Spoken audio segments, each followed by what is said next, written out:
Hello, it's Peter here, and welcome to episode 186 of the Health Oddity podcast with Mr. Paul Mcllroy. This is a continuation of last week's episode, so please enjoy. So with regards to day two, pillars of power, only because you've just been talking about more like, old school weightlifting, powerlifting, Eddie and deadlifts and squats and good mornings and things like that. So pillars of power on day two is all about kind of the strength of the legs, basically, in the lower body. Yeah. So what are you going to kind of cover, or what's the kind of the synopsis, the overview of kind of day two in terms of what will be covered on the weekend? Yeah, well, the big thing about both day one and day two, even though they're both completely different subject matter, the biggest takeaway isn't just the technical nuances. It's the unique, never before done. Well, I've done many programs in this style based on these principles, but this is unique programming. I've never applied this particular program into anything before, and it's absolutely some of the best programming I've ever done. And I'm probably known for my programming more than anything else.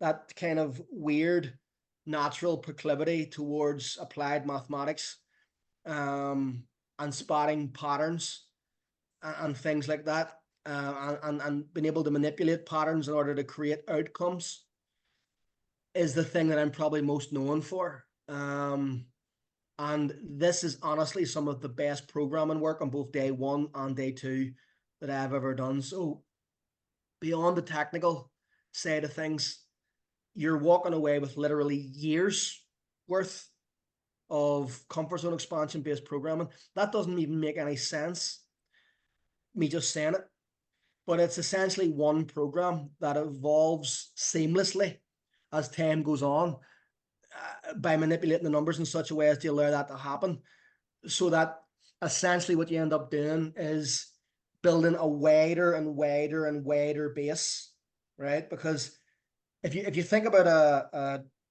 displaying your optimal strength, everybody's in a hurry to do that, but displaying that optimal strength requires that you're moving in a pyramid pattern from a wider base towards a narrower peak, where volume and intensity share that inverse relationship. Whereas when the volume's at its highest, the intensity is at its lowest. The proximity to failure is also at its lowest. And you're becoming increasingly more proximal to failure, increasingly higher in intensity, increasingly lower in volume and frequency, as you come towards, ideally what should culminate in the highest intensity possible, lowest frequency, lowest volume possible, and closest proximity to failure possible. A 1 rep max, 1 rep on a platform or in the gym, right? That's a powerlifting cycle, right? And the commonality among the best strength cycles or periodization based programs is they share many things in common, but the one thing they share most in common that comes up most prolifically and seems to have the biggest impact on the outcome is the need for a significant period of the training cycle to take place in relative comfort, and for almost all of it to be somewhat distal to failure. In other words, for almost all of it, if not all of it, except the competition itself, being sub-maximal to a degree.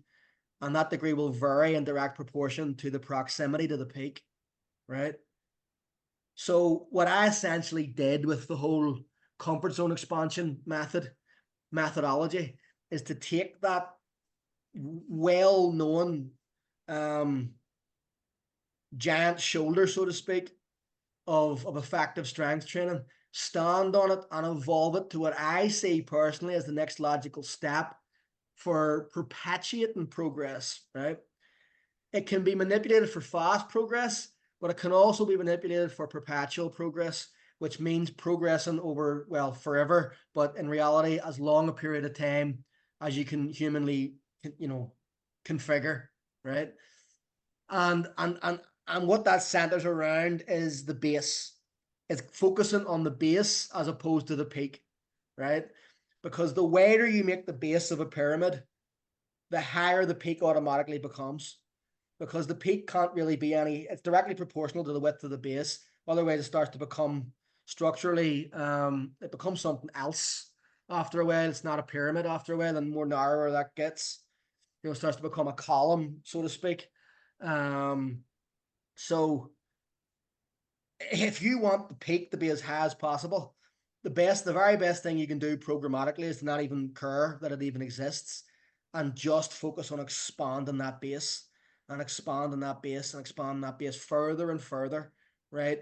And yes, because if you improve if you lower the RPE of any given percentage of 1 rep maximum, you will have effectively lowered them all, including 100%, right? But obviously your proximity to that maximum in terms of where you're training is going to be directly proportional to the impact of the immediate effect you're going to have on it. So what that means is, say I'm training in the 60% range and I make significant improvement, or I significantly lower the RPE and increase the proximity of failure, like, further away, it's more distal in that range. I will more profoundly impact 10% up and 10% down from that. So maybe 50% gets affected massively, 70% performance gets affected massively. And then as they become more and more separated, the effect is less and less pronounced. So you might say, well, then that doesn't have as big an impact on 100% as what I want it to. No, but you're missing the point. The point is it's easier to create progress here. It's easier to continue. Now, I'm not saying 60% where you do it. You can do it anywhere. But the point is, wherever you are, configure the maths to expand the comfort zone as much as possible, making that get easier for as long as possible until what used to represent 100 represents less and less and less over time, right? So you're going to have an impact on 100 no matter where you're creating the improvement. If you've created the improvement anywhere, you create it everywhere. So you're going to have an impact of some degree. If you continue to have that impact, that effect on 100 stretches and stretches and stretches until eventually you've enveloped it. And 100, your new 100 is way up here somewhere.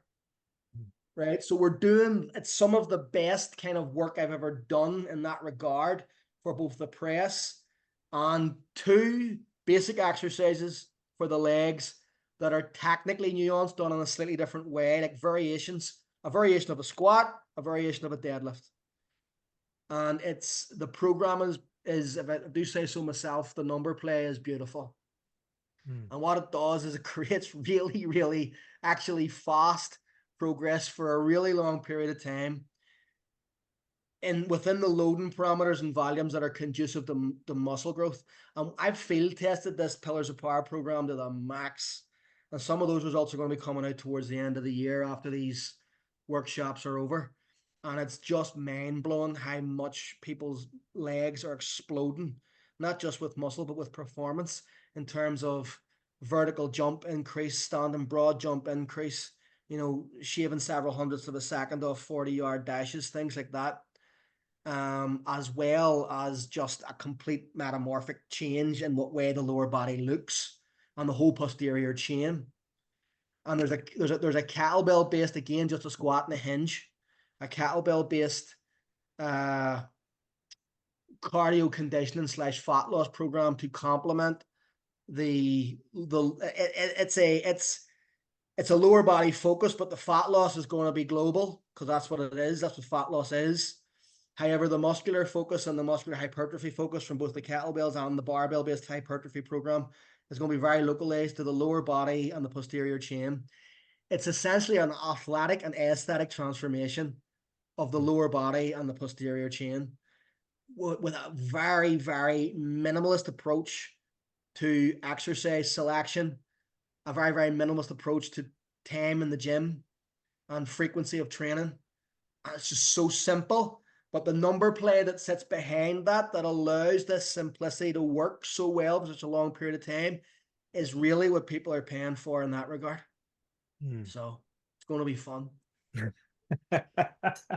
And do you think, I mean, I know people have the potential, have the option to attend one day or the other or both. I mean, are you finding at the moment that more people are signing up for the whole weekend, or are people opting for one or the other, or do you think both days will complement each other and kind of fit together and sort of there's a synergy between both days? I mean, what would your recommendation be? I mean, we've obviously signed up for both days because we're flying over from England, you know what I mean? So it's kind of obviously Make makes worth sense to it. come for the whole weekend, you know what I mean? Yeah, but what are you finding people are doing? Well, it's interesting because when we first put it together, I kind of had a bet with the people.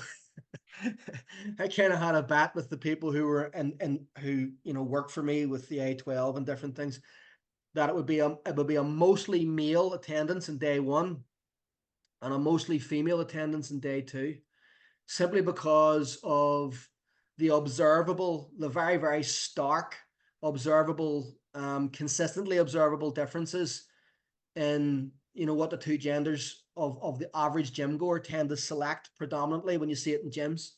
You see a lot of men focusing more on upper body. You see a lot of women focusing more on everything but the upper body and lower body and cardio and things like that. It's turned out to be not that at all. I soundly lost my bet in that regard.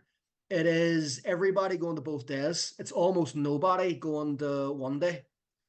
There is a few people who have selected one or the other, but it's literally only a few. It's packed, and it's everyone, and it's both days. And I think that speaks to the nature of what it actually is, because if you read between the lines, it's not just a kettlebell press day and a lower body power bodybuilding, functional bodybuilding day. What it actually is learning how to program and build muscle and strength for the upper body, and learning how to program and build muscle and strength for the lower body, and learning how to program for cardiovascular, aerobic and anaerobic gains and fat loss. So it's essentially a body transformation weekend as well, you know, rolled into one. It's a results producing thing. And, you know, even if I've always said this, the fitness industry, everything everyone does in the fitness industry is about body transformation. Whether or not you do it like the A12 or not, whether or not it's like take a picture, 12 weeks later, take another picture, whether there's no pictures, whether nobody talks about building muscle and it's all about mobility, or it's all about, you know, gaining more strength to play with your children, or, you know, form over function or function over form, or a million different things, kettlebells, mace bells, barbells, whatever, right? If you're going into a gym, if somebody's paying you money and you're a fitness professional and you're going into a gym to train them with resistance or even with cardio equipment or manipulate their diet, literally the only thing that you're trying to do is build muscle and strength and lose body fat with all of those interventions. Because whether it's for a before and after picture or a sporting performance or playing with the kids or looking better on the beach or whatever the goal is, or being more mobile or being more vital or feeling younger, it all is the end result of a body transformation, right?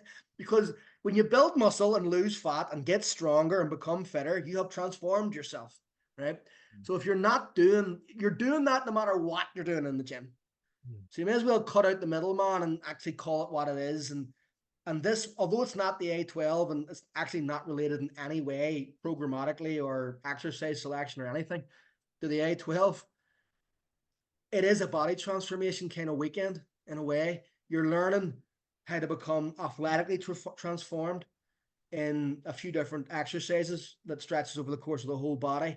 And it's going to do so in such a way that strips you of fat and slabs on muscle upper and lower. So, and do you find, I mean, all bases. I mean, yeah. I mean, can you talk Paul, because I think that, like you said, when you were 18, 19, 17, 18, 19, getting strong, getting really strong in the bench press. But at that time, you know, didn't really go in a squat rack, probably didn't deadlift very much, didn't know what a good morning was, all those kind of things.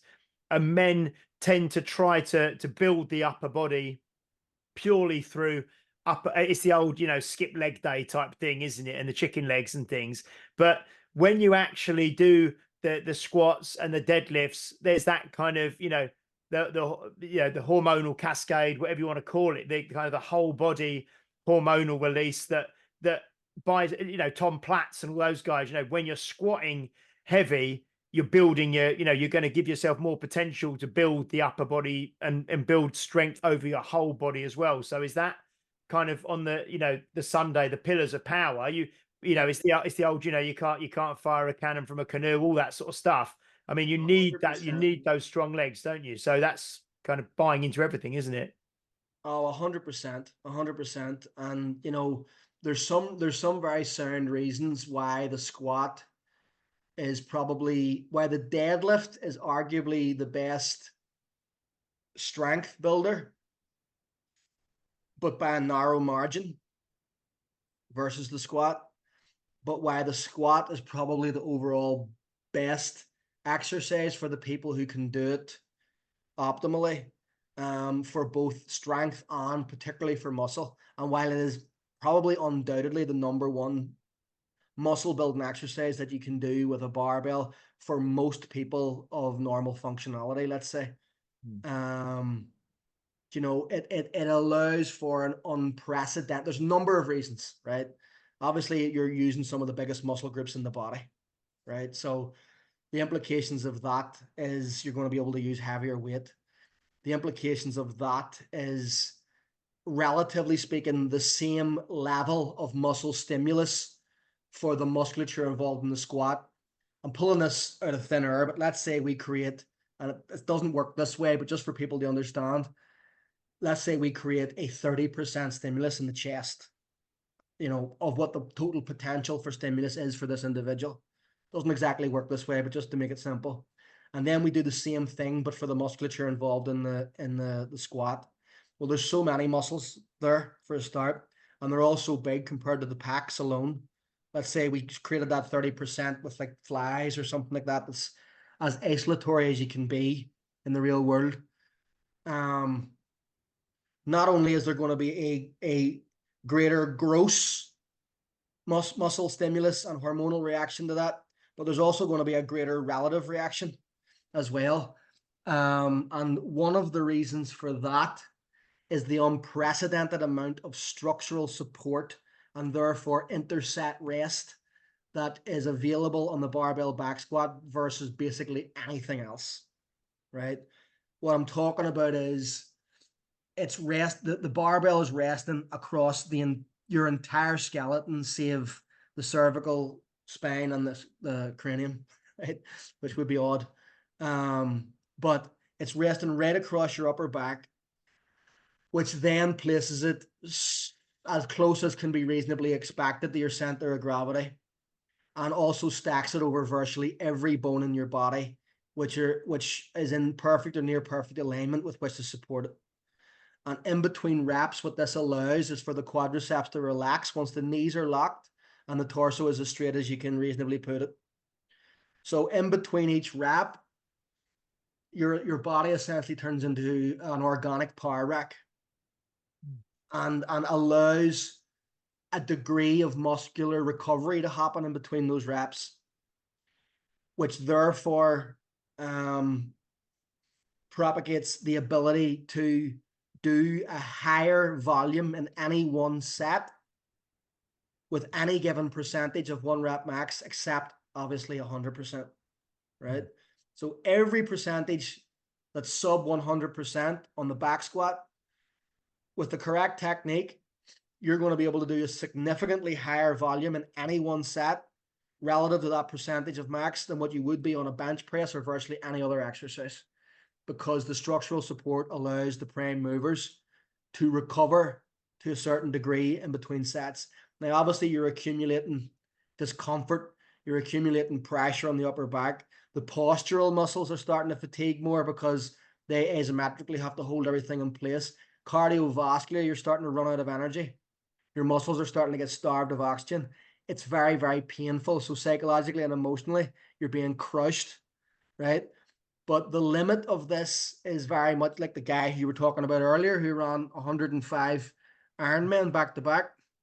It becomes a product of the mind as much as it does the body, because the structural rest, the big thing about squats, the son of a bitch about them, is that there's almost always one more. There's almost always one more in a barbell back squat. There's almost always one more. It's a question of whether or not you want it or not. And learning how to do that is one of the most powerful technical things that you can learn in a back squat. And then learning how to take advantage of that phenomenon programmatically is enormous in terms of how fast you can propagate progress for the lower body and have that hormonally spill over into everything, and have that in a residual tension sense spill over into everything. And here's the beautiful synergy of these 2 days. The kettlebell is the only implement that allows you to do something very similar for the upper body. Right? Because the different versions of that rack position, right? You'll both know this better than most people listening. It doesn't so much become a set of whatever the number is. It becomes that number of sets of 1, right? Because you are utilizing interset recovery in such a way that the prime movers are recovering just enough to be able to push you beyond where you would if it was continuous tension style. And that rising tide raises all ships, because you're able to, you dare to stand too close to the sun. But in this case, you've got your sunglasses on. You're in some way immunized against the central nervous system threat response and subsequent burnout neurologically of doing too many hard reps at a high percentage of max, because they're heavy, but they're not as hard as what they should be relative to how heavy they are. They're not as hard as they should be relative to how heavy they are. And that allows you to do more of them. So relative to what it is you're doing, they're not 85% or whatever it is, 80%, 70%. They're lower, right? And then by the very fact that you're able to, so that would then implicate that this version of a press has a higher poundage potential immediately. And that, of course, is right. But what's more productive than that, again, what's even more special than that, again, is it allows you to raise what that already enhanced ceiling is further and further, because you're able to do such a high volume of training at a relatively high percentage of 1 rep max relative to whatever that volume is, right? Now, that doesn't mean you're training at a high percentage of 1 rep max, or it might. But what I said was, and it's subtly different, and I want people to hear this, is you're able to train at a much higher volume relative to whatever that percentage of 1 rep max is, be that a low percentage, a moderate, or a high. And in other words, you're going to be able to progress faster because you can do more with more. And it's how the technique fits what you can do with the programming. It's a beautiful symmetry. They both feed into each other. I can't program for a purely hard style press in the same manner as I can program for an optimal press that I have you 2 guys doing. I can't do it. It's not the same thing.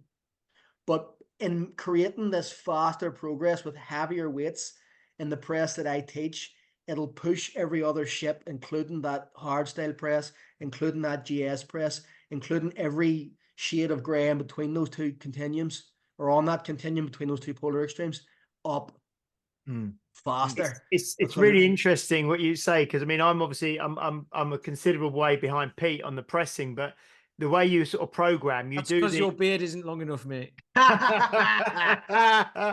you know, the way you program that, I think like a couple of sessions ago, it might have been, say, 5 sets of 3. And then, like you say, and you think, you look at it and you think, it's going to be quite tough, but you manage it. And then the next time you go to it, it's like maybe 5 sets of 4.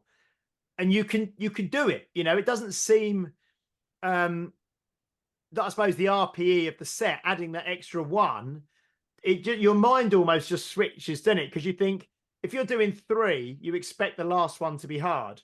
But when you do 4, you kind of expect the last one to be hard, but the first 2 are like really comfortable because it's just the way you kind of, I suppose, in your mind. And then when you go from 4 to 5, it's the same thing, isn't it? You kind of, you think, well, I just did 4, it's only one more. And then you can kind of, you can do it. Yeah. Well, you see, Yeah. there's what, well, a couple of the things that I'm going to actually change about you guys is subtle transitions from the rack to the press, subtle, just small subtleties and small subtleties of emphasis of where your body is at certain points along that press and stroke distance. It'll be just like, whoa, just like instantly should feel easier, you know. And you know, one of the reasons there is one of the reasons why it's easier to make linear upward progress. Well, there's loads of different programmatic things that I do with you guys, but what you're describing there is a simple linear progression, which does take place, right? And there's a reason why it's easier to do that with this type of press. There's several reasons, but one of them is just like that back squat, you've turned your body into an organic power rack when you utilize these techniques correctly.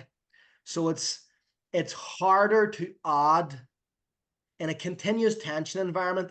It's harder to add another rep to what was a relatively high RPE set than it is to add another set. Right? And if you're configuring your technique and the programming in such a way that the next rep is closer, is more comparable, or at least almost a hybrid between adding a rep and adding a set, it becomes way more doable and way more programmable and way more progressible and opens up a 3-dimensional option with which to play with the numbers, you know, because it just opens it up. It's like, whoa. So now I'm not only playing with volume, intensity, I'm also playing with density, with interset rest, you know, with so many things. And the more weapons you have and the better you know how to use them, the easier the war is to win.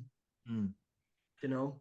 And I'm really glad we're having this conversation today, because I think this weekend I've got to do 10 sets of 10 back squats that you programmed. Oh, yes. Yes. And like you say, I've got to try and, like that you say, that interset rest. Oh, get it.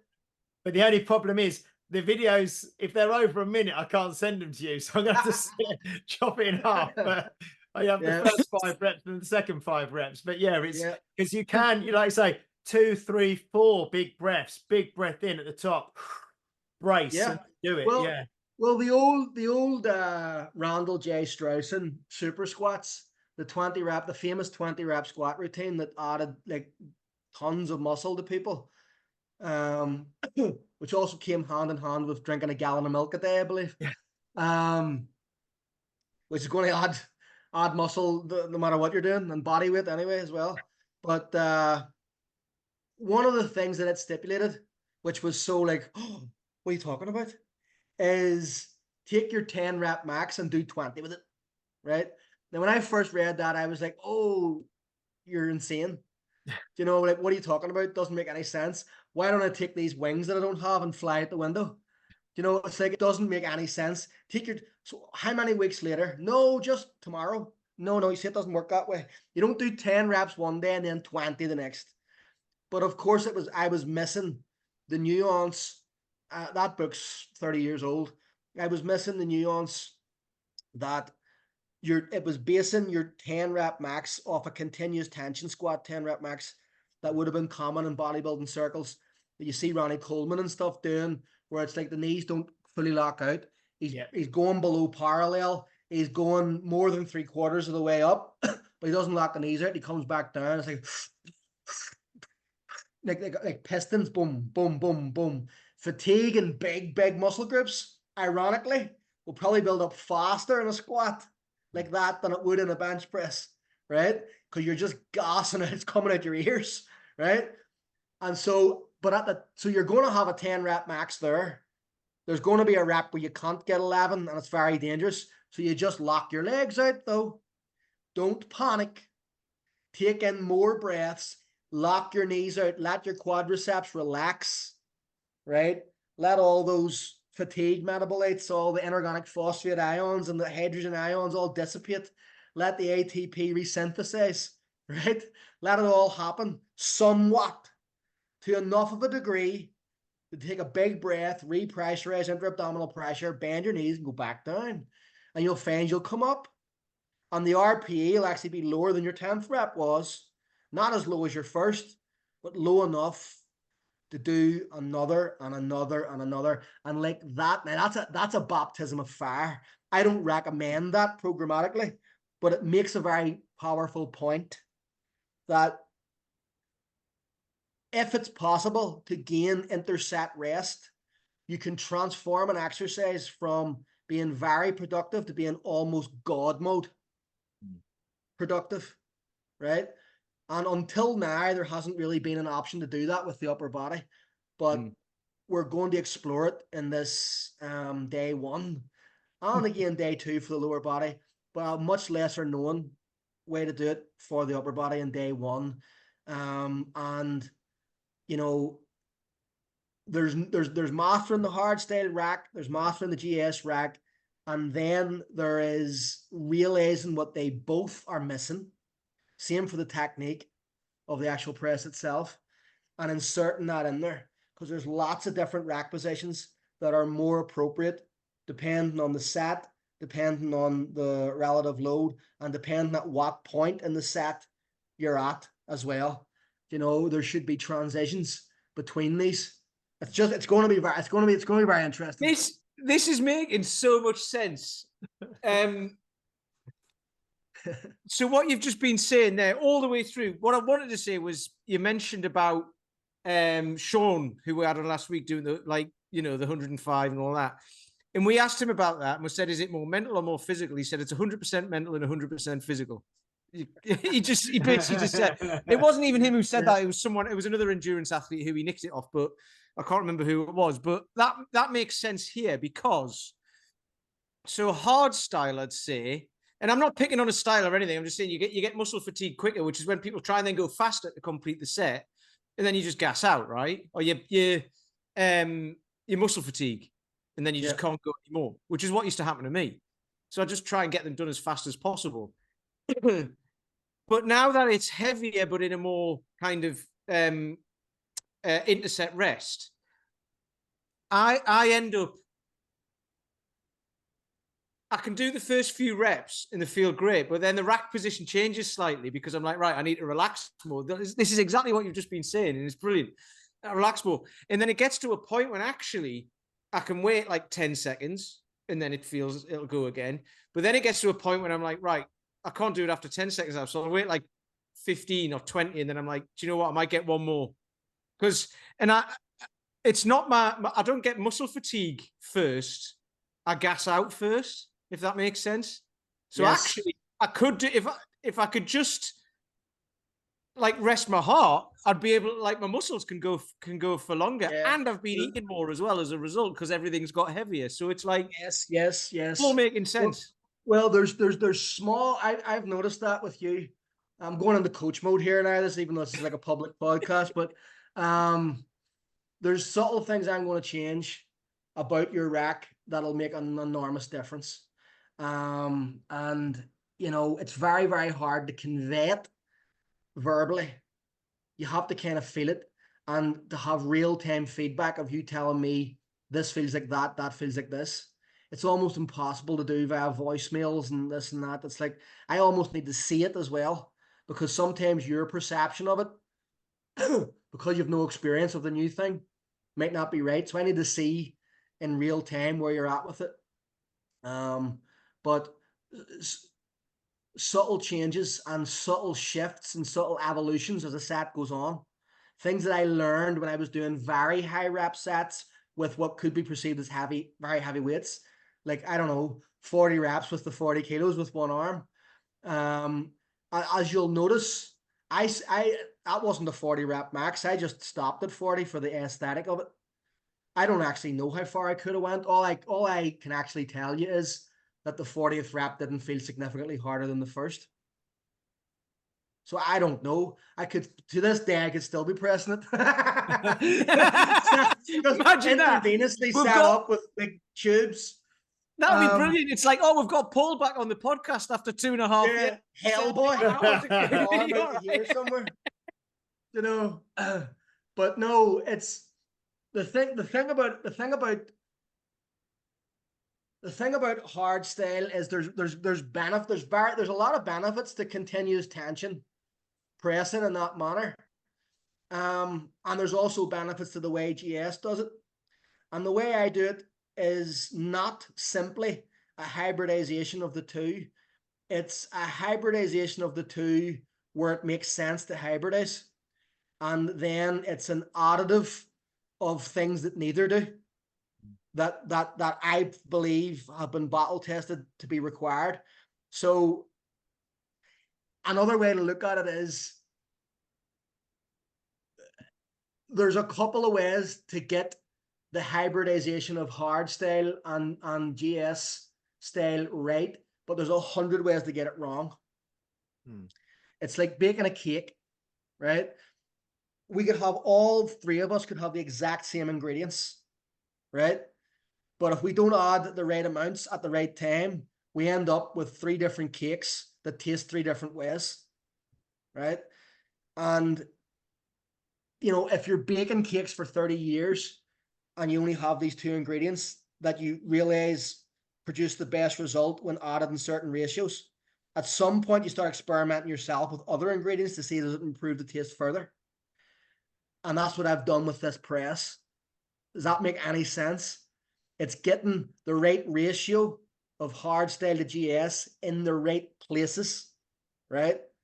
Like you know, for example, like hard style pressing gets inhibited massively by a buildup of fatigue.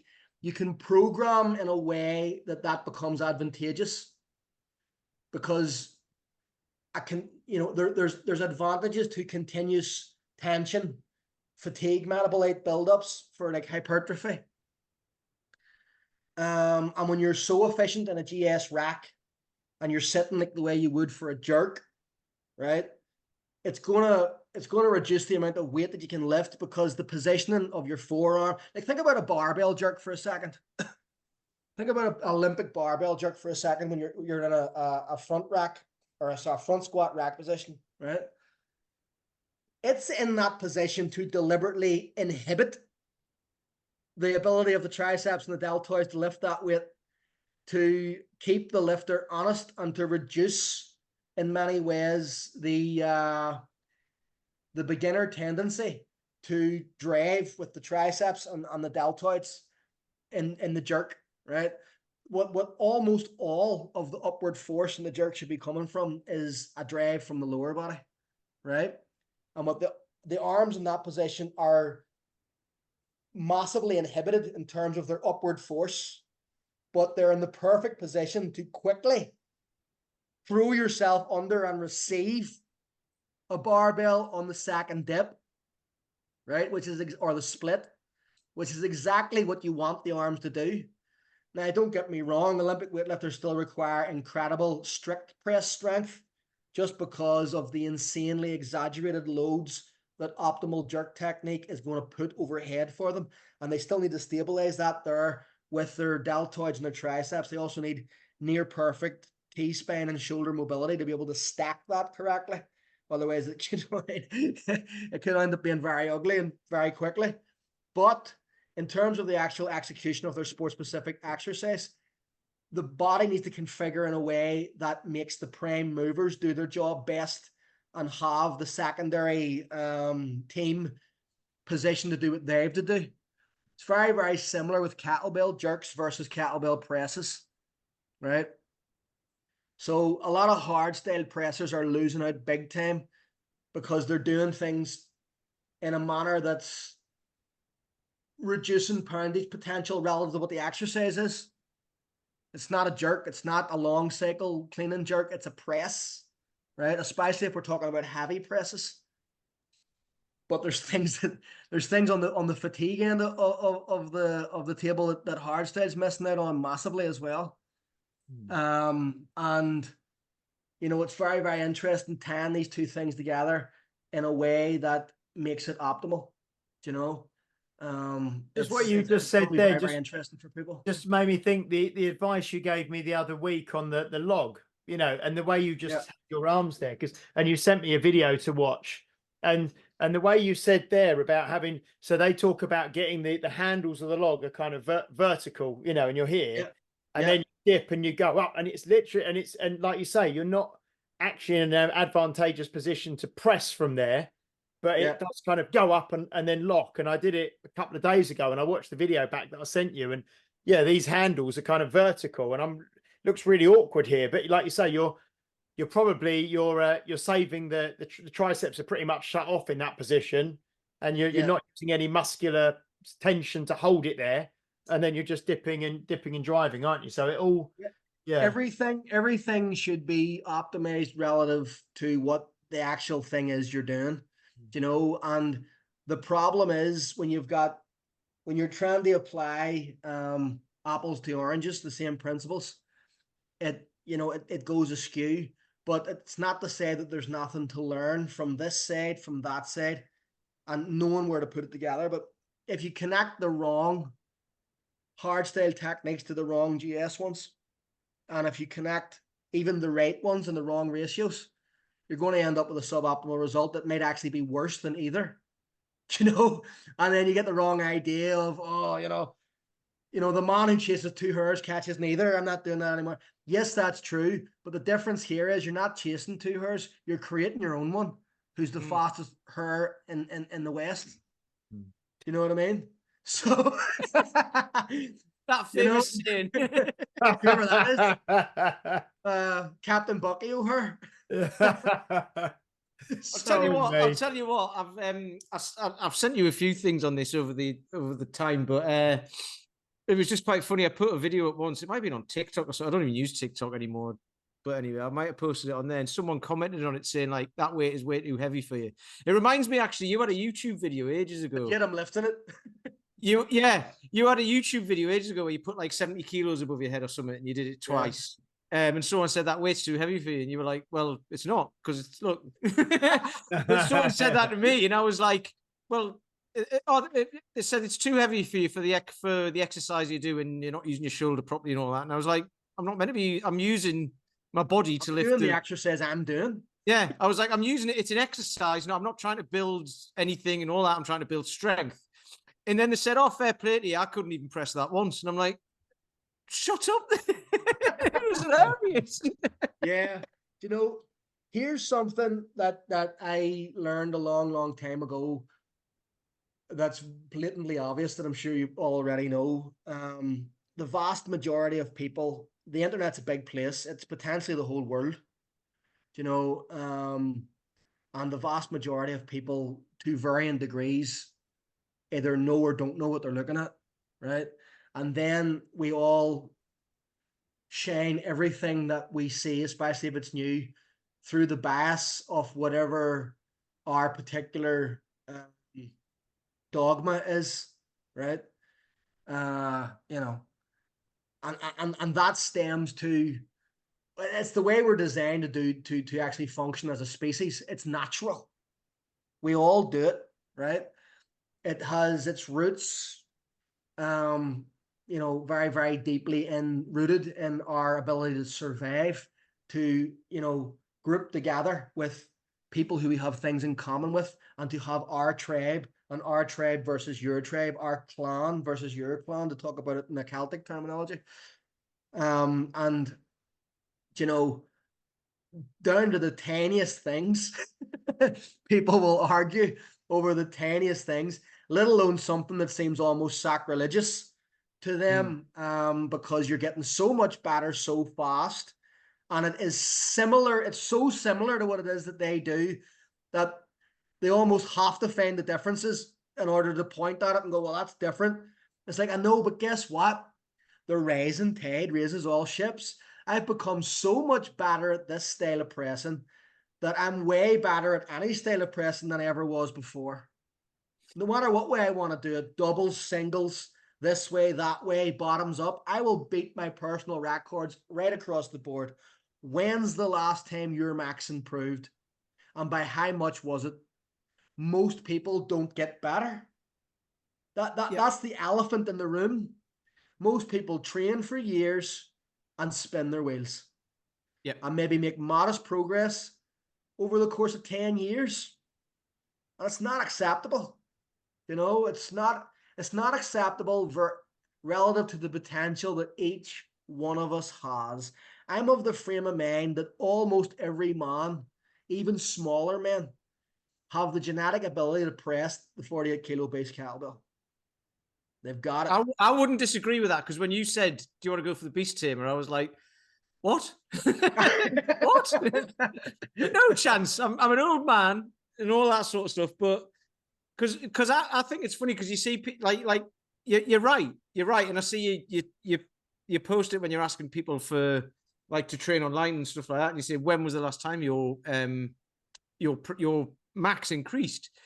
And they might have increased once, possibly like twice over the last 10 years, but done it once and then not being able to replicate it because it was a full moon, and the moon was in Uranus and all that sort of stuff, right? So like, you know, on a day it might just go, and then every other day it doesn't. So there was that, but also it takes me back. Was it Eddie you were talking about? Your 70-year-old guy. It takes me back to that, because even when you said that, then I was like, I thought about this because I was like, there was no internet. You were in a gym. You thought you were the bollocks, and this guy was like, you're not. And you can't do that online because they just go, yeah, but it doesn't matter because all these other people agree with me. You were in a gym where it was like everyone was like, no, or those weights are fake. This is just for publicity. Yeah, blah blah blah.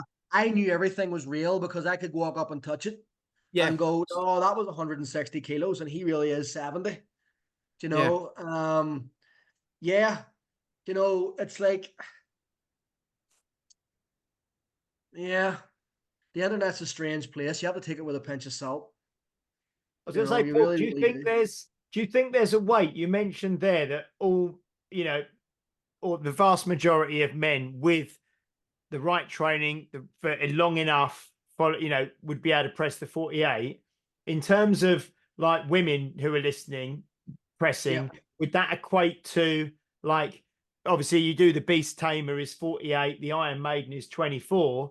Would that be the same kind of thing for most women? You think with the right training for long enough, they could press a 24? Or do you think that there's more variables within female lifters and strength? I don't know. I'm just asking the question, you know? Yeah, there is. Well, for a start, I think the Iron Maiden is slightly misrepresentative of female potential relative to what the beast tamer is to men, but it's a strange one because it kind of has to be, in that there's a deficit. There's a specific deficit, all other things being equal, between a male and a female equivalent of the same individual. Let's say a perfect clone, male, female. Paul Mcllroy, Paula Mcllroy, like everything, lifestyle. Maybe she doesn't have a ginger beard. Maybe she does. You know, but it's the female equivalent of me, the female equivalent of James, the female equivalent of anyone, right? There will be differences that are irrefutable, right? Multiple. And when it comes to strength specifically, there will be a disproportionate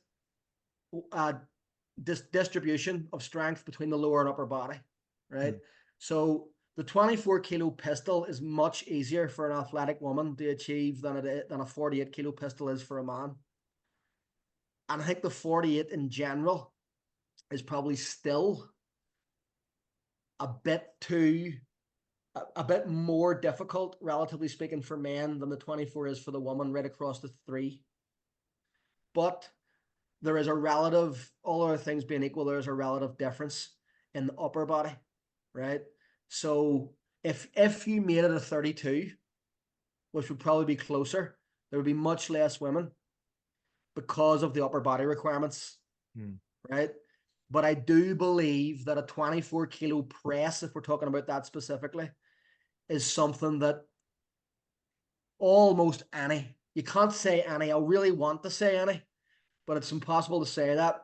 But almost any, or at least the vast majority of able-bodied adult women are capable of, with the correct amount of technical coaching and comfort zone expansion programmatically. And it shouldn't be without out of reach for too long either. I actually think there's a very high percentage of women could get to 32 or higher naturally. I actually know a girl who, I don't know her personally, but we're friends on Facebook, and she's a strong first instructor. Her name doesn't spring to mind right now, but I can see her face and I can see her press. And I'm pretty sure she's either pressed the 40 or she's closing in on it. She presses the 36 for a couple. There's a lady in America called Linda Gomez, who's like That's a, her. who's a, That's like her. I think she's like a Mexican American who's That's her. she's a grandmother, and I think she trains with Jason Marshall. I think she's pressed. Yeah. I think she's pressed the 44. She has. I was about to say that. 44. Yeah. Wow. Yeah. Right. Okay. And she's in a, I want to say she's at least in her 50s, and she's quite short. She's quite, stocky. She's perfectly built for the press. Yeah. Yeah. Let's get it straight. She's got broad shoulders and short arms, but still, that's incredible. Yeah. Like the male equivalent of that, if she could like wave a magic wand and literally become the exact male equivalent of herself, would probably be, well, 20 kilos higher, maybe 30 kilos higher. Potentially a 70 kilo press or a 65 kilo, something like that in the press, right? So it's just that the Beast Tamer and Iron Maiden, which are the same things, exercises, the difficulty of them isn't the same relative to male and female right across the board. A man is kind of roughly even on all three in terms of their potential, and a woman has slightly lower relative potential in the upper body versus what her potential is in the lower body, all other things being equal. So I was going to say, in terms of powerlifting, I don't follow powerlifting avidly, but I obviously friends with quite a few people on social media who powerlift, and you see results. And I know that for a lot of things, you see the deadlifts are like, I'm talking sort of like natural, raw powerlifting. The deadlifts are really, really impressive. The squats are usually really, really impressive. But then there seems to be a big drop off to the bench press for the female, which is the same thing, isn't it? Whereas the man, the male powerlifters, I know obviously bench is going to be the lowest number of the three, but they're a lot closer, the numbers, than the elite. The elite men and the elite women. The bench is substantially lower than, and that deficit retains, even though women have a higher potential for having an enormous biomechanical advantage on the bench press versus most men, in that all other things being equal, the female version of any human being will be hypermobile and hyper flexible relative to the male, and have shorter arms relative to the male, and have shorter overall limbs and overall body length and height, right? So what that means for the bench press is you can get a higher arch relative to your limb length, and you can have a wider grip relative to your shoulder width, and therefore a much shorter stroke distance and greater leg drive without having to lift your butt off the bench, relative to what is possible for a man with longer limbs, less flexibility, longer legs, so on and so forth. So in other words, men are retaining that absolute and relative gap on the bench press, despite having to lift it over a relatively much larger distance as well. So there is quite a deficit, all other things being equal, in upper body strength between men and women. But that's not to say that there's not women who can bench press more than men. Or any other lift for that matter. But the male version of any woman will lift more than that woman. And the female version of any male will be more flexible and things like that. So there are certain things that are just the way they are, but the big thing among people, whether you're male or female, is I honestly think that the standard that most people think is the natural ceiling is just far too low. It's just far too low. What people think they are capable of in general is just far too low. And that's not even just the average person in the street. That's even like what we're told by strength professionals that is possible. You know, you should settle for this percentage gain in this time period. And if you hit this number at this body weight, when you're this gender at this age, you should be happy enough. And after this age, you should start getting weaker and blah, blah, blah. And I'm getting stronger every year. And I'm planning to continue to do that for as long as is humanly possible. And you know, here's the beautiful thing about maths that Peter in particular will enjoy, because I know he is also a numbers head like myself. Exactly. I love those block puzzles that you do, the Rubik's cubes and the 3D ones. It's just incredible. And I know you know that I was going to be the one who spotted the difference between that. Remember the pattern? Yeah, of course it was. That's why I put it up. I was like, I'll test him. That post was just for me. It wasn't for anybody else to see. No, that was, yeah, there's the whole world out there. And it was like, no. I should have just tagged you in it. But anyhow, if you can make the numeric improvement, if the numbers can if you can configure your programming in such a way that it creates an expansion, a numeric expansion of your comfort zone, you will get stronger. The kettlebell and the programming don't care what age you are. The kettlebell and the programming don't care what gender you are. The kettlebell and the programming don't care how long your arms are or your legs. If you're able to do the numbers, because the numbers are configured in such a way that allows you to be able to do them, then you're actually lifting those weights, then you are stronger. As long as I can manipulate the numbers, I can increase my strength. So it's going to be very interesting to see to what age I can continue to be stronger and stronger and stronger than I was in my 20s, in my this, in my that. Because, you know, it was somebody actually asked me a question recently about how have you seen your recovery change since you were from your 20s to your 30s to your 40s? And in all honesty, I feel my recovery is getting better, because I'm recovering faster. And even if you take recovery time out of it, I'm able to do workouts that I wouldn't even have the ability to complete in order to have the opportunity to recover from. I'm able to do workouts now that when I was in my 20s, I wouldn't even have the ability to complete in order to have the opportunity to recover from. And if you could wave a magic wand and inflict such volume and load on me and force my limbs to do those movements, I would be a basket case for a month, because my muscles weren't remotely in the position to handle those loads or those forces. I'd potentially be badly injured, right? Yet here I am in my mid-40s, and that's just called Tuesday. And it doesn't matter. The next day there's no DOMs. I could do it again if I want to, but I don't. You know, things like that. That's the opportunity that we have with comfort zone expansion, right? If something works with the most vulnerable and maybe injury-prone sections of our society, it will work with every section. So we're talking about the youngest and the very oldest there, right? And actually, one of the things that's made me better at programming, you can fall into your own hubris and get lost in your own reflections sometimes, especially when other people tell you you're good at things and you know you're good at them.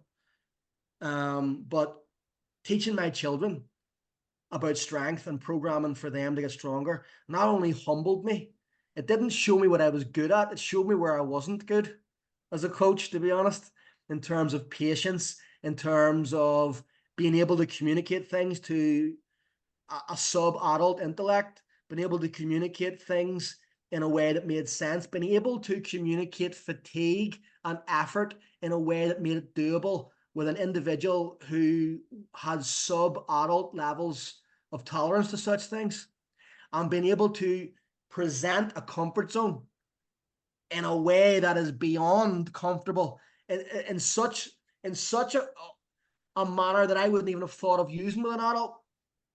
It would have been almost too mild even for me.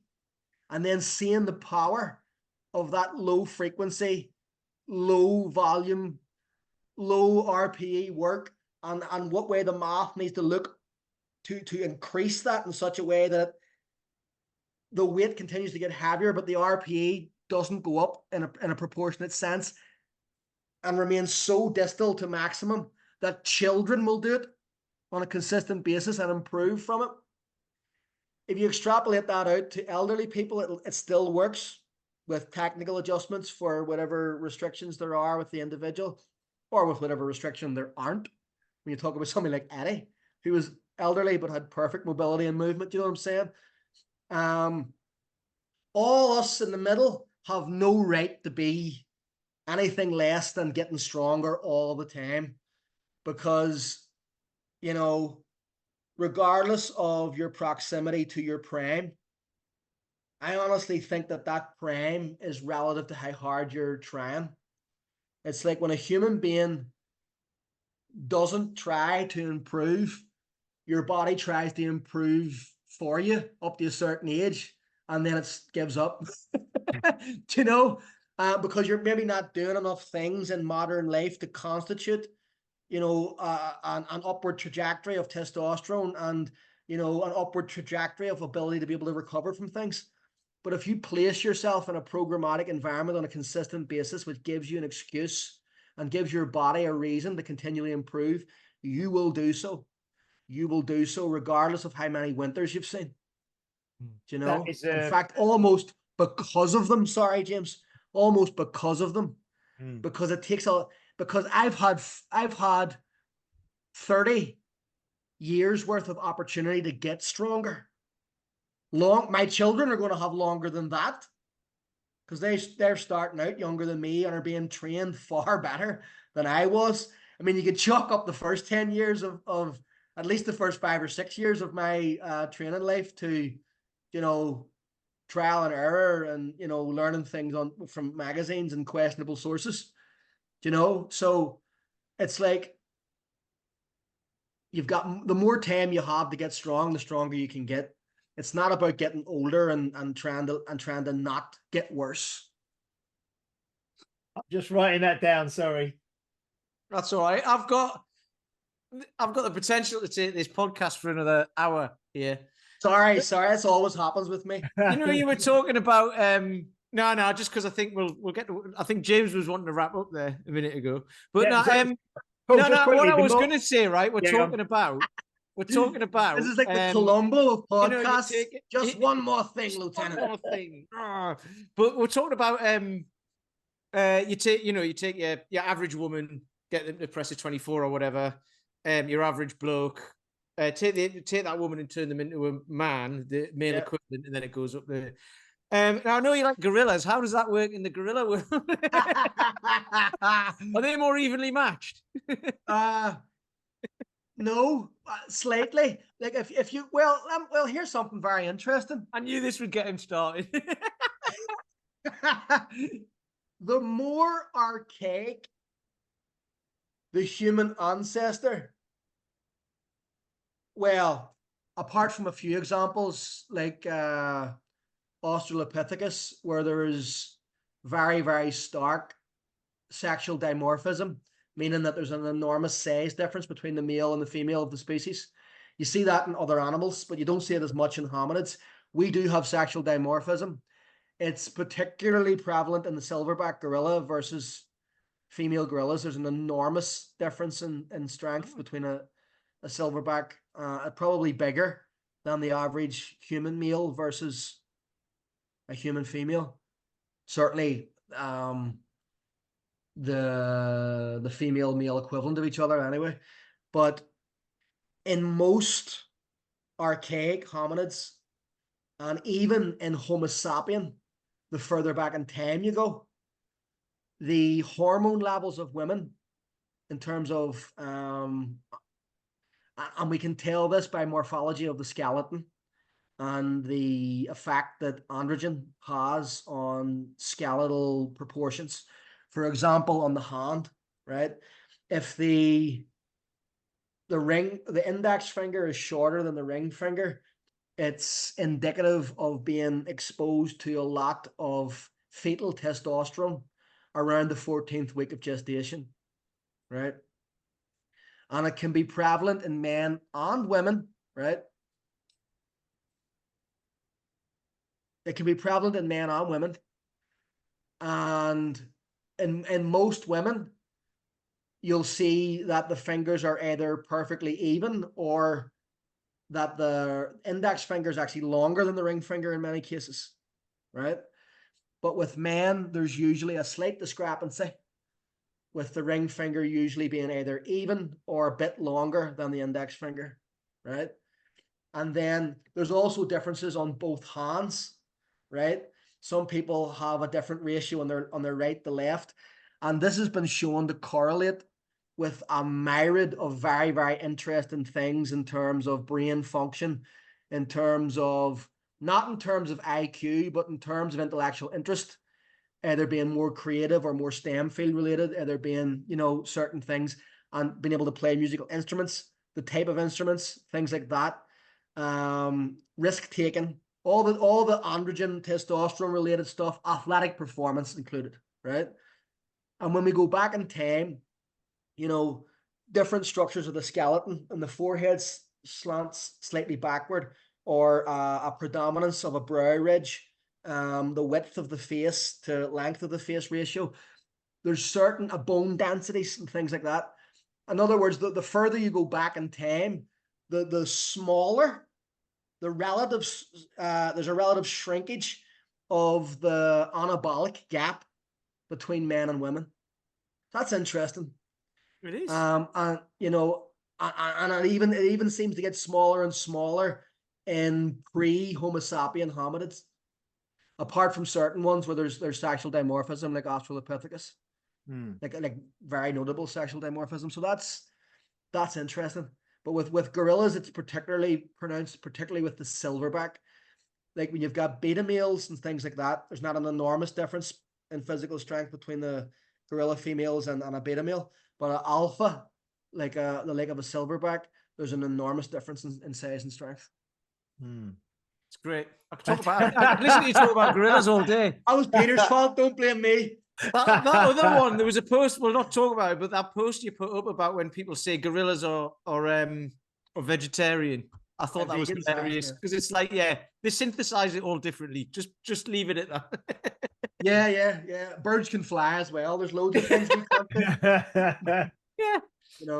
Just check that quote, Paul, because I wrote it down. The more time you have to get stronger, the stronger you can get.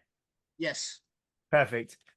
Brilliant. No, I think that's a great, I think that's actually been a really interesting, certainly the way the way we went. And I think that's a real, like the overall message, if you like, at the end of, I suppose, not message of hope, but the message of, that you can keep getting stronger and you can keep making a difference. And I certainly, the difference between the chronological age, the training age, and the biological age, and how much effect and how much autonomy and control we have over a great deal of that is obviously there's genetics genetics play a part in things, but I think that the fact that the way we live can really which is what we speak about a lot, isn't it, Pete? The way that you live now is going to have a big impact on the way you live in 20 years time, and that sort of thing. So that's brilliant.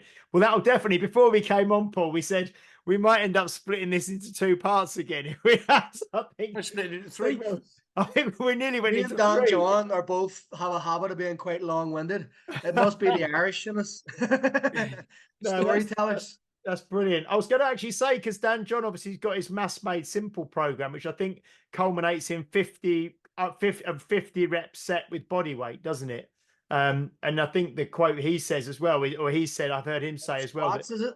Yeah, 50 back squats in one continuous set with body weight. Yeah. That's good. That's a very good standard. And I've heard him say as well that, the thing with back, that, like you said, back squats, if you stand there, you can almost always do one more. You know what I mean? Yeah. Without a doubt. Brilliant. So just quickly, just to recap, I mean, we did say at the start, this will be a part 1 and a part 2, and this is the end of part 2. But I will just finish by reminding you of the dates. If you've enjoyed listening to Paul, half as much as me and Pete have been enjoying talking to him and listening to him, and you want to join Paul on one of his 2 workshops coming up. It's the 6th and 7th of April in Belfast. And like I say, Pete and myself will both be at that one. And there's the 15th and 16th of June in Charleston in the US. And we'll put links and things to the information and sign up information on those. And we're going to, really, really looking forward to that. Paul, I'm sure, I mean, if people want to follow you and just find out more and see, where are you most active at the moment? Is it Instagram? Is that where you're kind of on social media? Instagram, Facebook. You can just search my name on Facebook and there'll be somebody looking like me in the profile picture. That'll be it. I'll have a ginger beard, a sort of a passing resemblance to a sort of a upset Conor McGregor. The profile picture looks like a sort of an angry Conor McGregor. It's the same picture actually on my Instagram, and it's just Paul Mcllroy Amazing 12. What is my Instagram?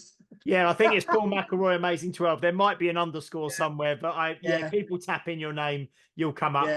Yeah, they'll be able to find you.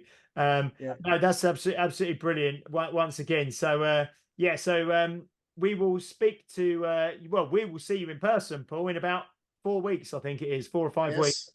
Yeah, can't wait. That's right, isn't it? It's about, I don't know. I have no idea. Something like that. It's about just over 4 weeks, I think. Yeah, brilliant. And Pete, I take it there's nothing, no closing remarks from you. We've kind of I'm just keeping my mouth shut, otherwise we'll be here all day.